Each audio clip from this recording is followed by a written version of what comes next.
Welcome to Born to License, the podcast that unlocks the secrets of the $350 billion licensing industry. Whether you're a business owner, a creative professional, or perhaps you're just curious about how characters, brands, and IP find their way into our daily lives, this podcast is for you. I'm David Bourne, CEO of Born Licensing and Born to License, and for nearly 20 years, I've helped companies all over the world navigate the exciting world of licensing. Together, we'll explore real-world insights, fascinating stories, and practical tips to help you unlock the potential of licensing for your business or career. So, let's dive in.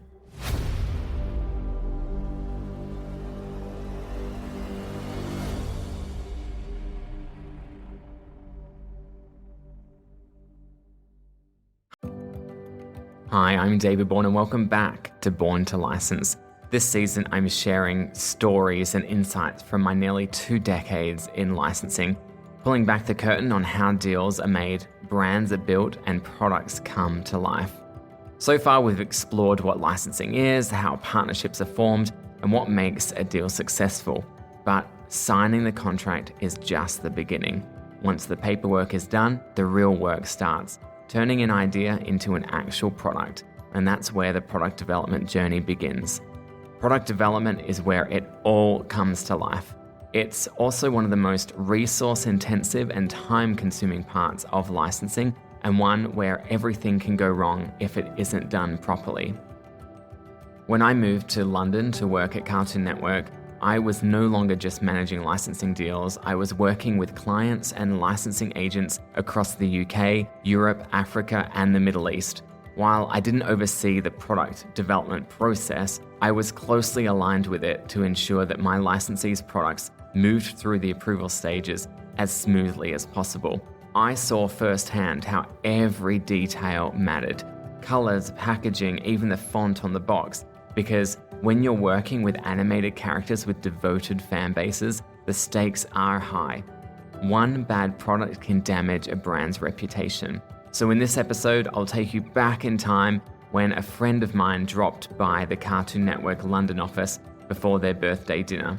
They asked a simple question about product approvals, and before I knew it, I was walking them through the entire process, one that involves designs, prototypes, packaging style guides, and endless feedback loops to get it just right. Are you ready to dive into the product development journey? Let's get started.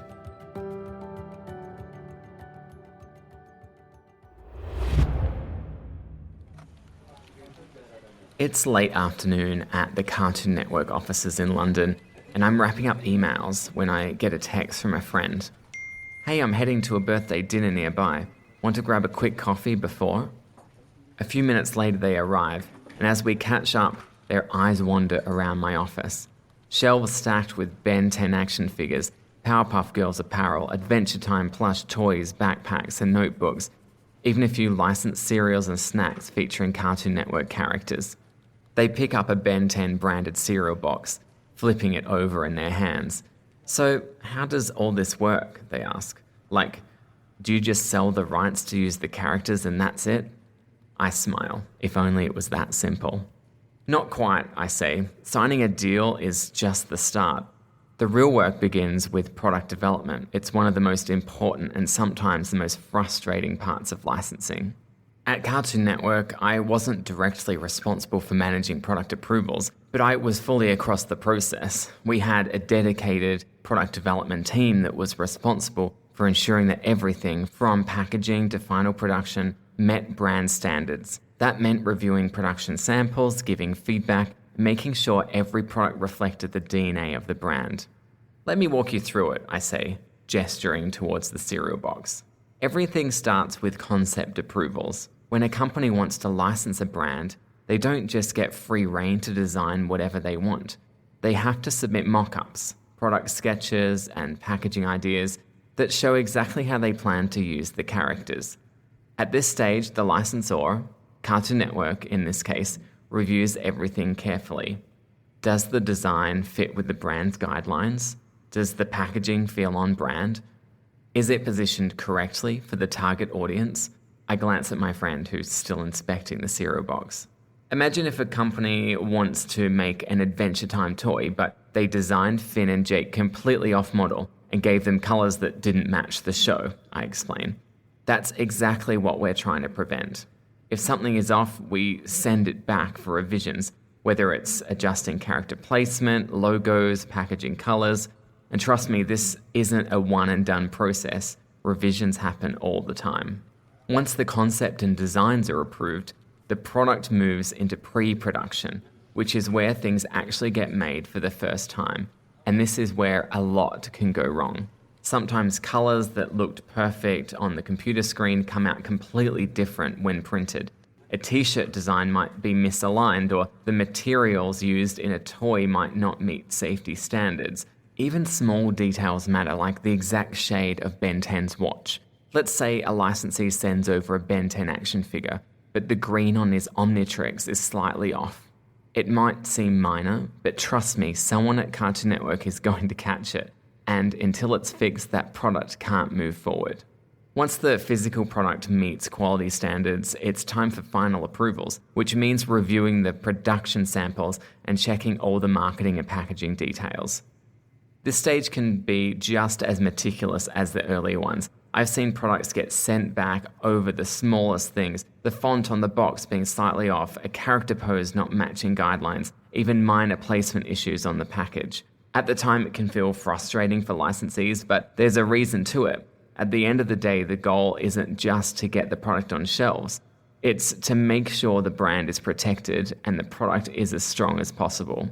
Finally, when everything is 100% approved, production begins and the product heads to retailers. But even then, the process isn't over. Some companies think that once the product is on shelves, they're in the clear. But even after launch, the licensor is watching, making sure the marketing is on brand. All marketing material needs to be submitted to the licensor as well, whether it's social media, whether it's TV advertising, print advertising, even press releases need to be approved. My friend raises an eyebrow, still holding the cereal box.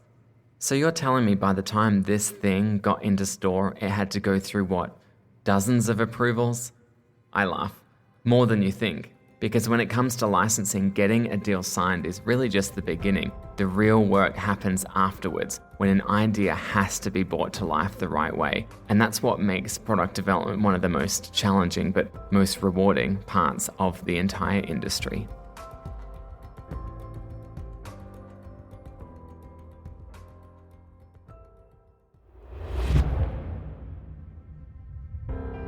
So there you have it, the journey from a licensing deal to an actual product on the shelf. It's a process that takes time, patience, and incredible attention to detail.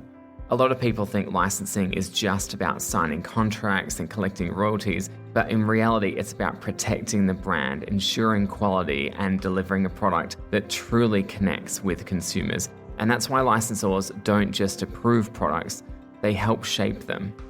Here are some key takeaways from this episode.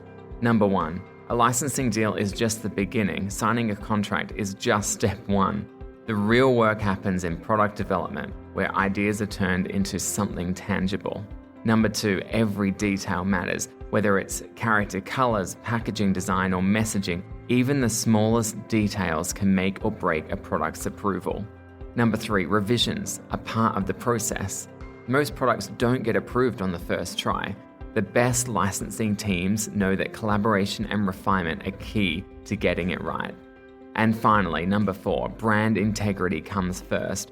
A bad product can damage a brand's reputation, which is why licensors have very strict standards to ensure only the best products make it to market. But consumer products aren't the only way a brand can be licensed.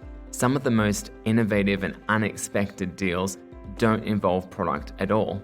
In the next episode, we're expanding our view of licensing. When most people think of licensing, they think of toys, apparel, collectibles, but what about an advertising campaign or a mobile app or even a theme park attraction?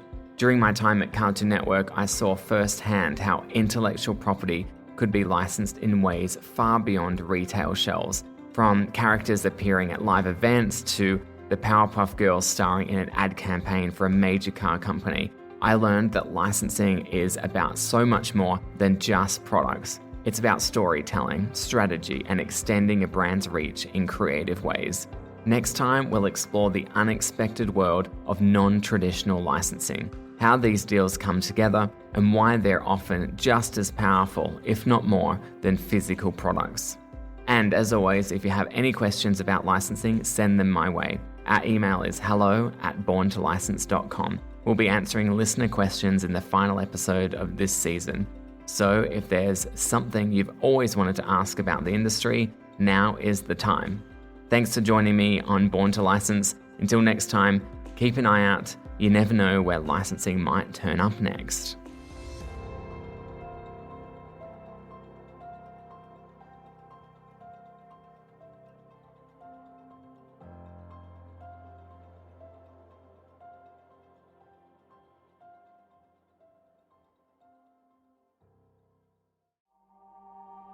Thanks for tuning in to Born to License. If today's episode got you thinking about how licensing could transform your business, I'd love to help.